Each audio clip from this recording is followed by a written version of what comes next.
What is going on? Today we got another first look at ArmoLoq's new case for the Yasue FTDX10. Oh, here it is. Ha ha ha. Of course we got to get rid of the packing.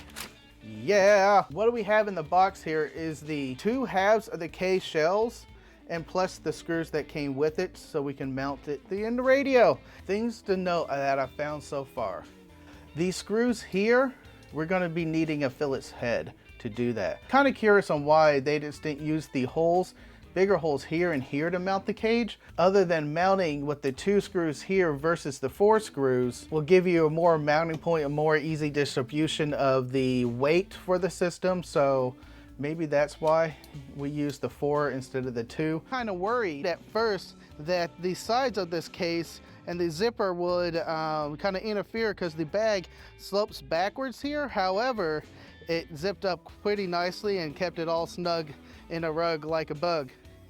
Sorry, I couldn't help it. The thing I want to point out here is these ends in the back move the radio back about another 2 inches than normal. It wouldn't sit flush at the bottom here anymore. And that's because cables and other things are normally meant to be sticking out of the radio because these cases are kind of meant to be in a backpack and operated within the bag, and to move the cable connections from the back here, loop back around and onto the cage and sticking up on the top or kind of out on these ends here. To utilize this extra space, I just have to move the Rig Stick Expert to the back here, and now it fits all in the bag.